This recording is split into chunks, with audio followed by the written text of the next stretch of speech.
بسم اللہ الرحمن الرحیم۔ السلام علیکم ورحمۃ اللہ وبرکاتہ۔ الحمدللہ فتوح الغیب، جس کے مصنف حضرت شیخ پیران پیر شیخ عبد القادر جیلانی رحمۃ اللہ علیہ، ان کی کتاب کے 8 مقالے ہو گئے۔ آج 9واں مقالہ، جس کا عنوان ہے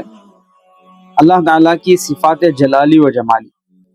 حضرت قطب ربانی شیخ عبد القادر جیلانی رحمۃ اللہ علیہ نے ارشاد فرمایا، اللہ تعالیٰ کے اسماء الحسنہ میں اس کی صفات جلالی اور صفات جمالی کا تذکرہ واضح طور پر موجود ہے، اور وہ اپنے بندوں کی طبائع میں ان صفات کا ظہور فرماتا رہتا ہے۔ کشف، مجاہدہ اور افعال میں اولیاء اور ابدال کے لیے صفات خداوندی کے تحت ایسے امور ظہور پذیر ہوتے رہتے ہیں جو عقل و فہم کو مغلوب کر لیتے ہیں، رسوم و عادات کو فنا کر دیتے ہیں، اور حواس انسانی میں یا تو ضعف و دہشت یا لطف و محبت یا معانست کے تاثرات پیدا کرتے ہیں۔ یہ افعال الہی 2 قسم کے ہیں، ایک ہے جلالی اور دوسرا جمالی۔ بس خدا کا ظہور جلال و عظمت یہ ہے کہ دل پر خوف و ہیبت کا غلبہ عظیم ہوتا ہے اور اعضاء جسم پر دہشت کے آثار ظاہر ہوتے ہیں، جیسا کہ نبی اکرم صلی اللہ علیہ وسلم کے متعلق احادیث میں روایت کی گئی ہے کہ آپ کے سینہ مطہر و مقدس سے نماز میں جوش کھاتی ہوئی دیگ کی سی آواز سنائی دیتی تھی،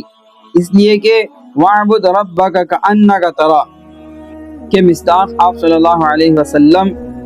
اللہ تعالیٰ کے جلال و جبروت کا مشاہدہ فرماتے تھے، اور آپ پر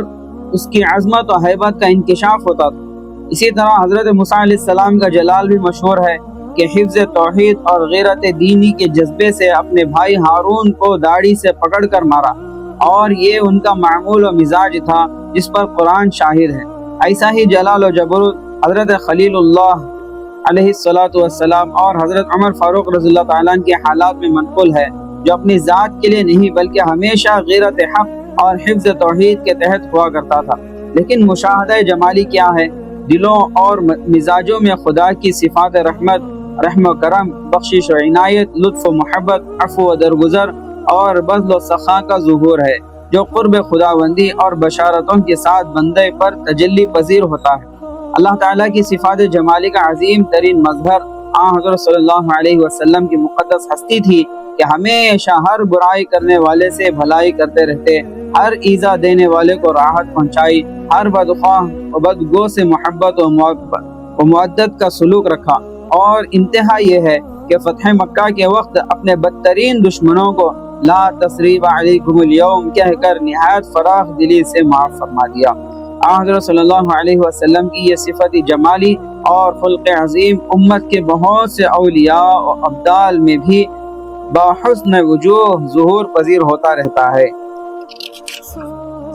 اللہ تعالیٰ نے اپنے مشاہدہ جمال کی نعمت خاص افراد امت پر وسیع و بسیط رکھی ہے، اور انہیں تمام زندگی اس سے مستفید کیا ہے، تاکہ فرط شوق کے سبب محبت کے جذب و مستی میں ان کی روحانی قوتیں سست و مضمحل نہ ہو جائیں، اور وہ ہر حجر و فراق کی افسردگی میں حقوق عبدیت کی تعمیل سے قاصر نہ رہیں، اس لیے کہ اللہ تعالیٰ حکیم و دانا ہے، رحیم و کریم ہے، اور تشنگان جمال کے اضطراب کو خوب جانتا ہے۔ اس لیے حضرت صلی اللہ علیہ وسلم سے روایت کی گئی ہے کہ آپ حضرت بلال رضی اللہ تعالیٰ عنہ مؤذن سے فرمایا کرتے تھے، اے بلال، اذان دے تاکہ ہم ذکر و نماز سے راحت حاصل کریں۔ ان کے لیے نماز اس بنا پر راحت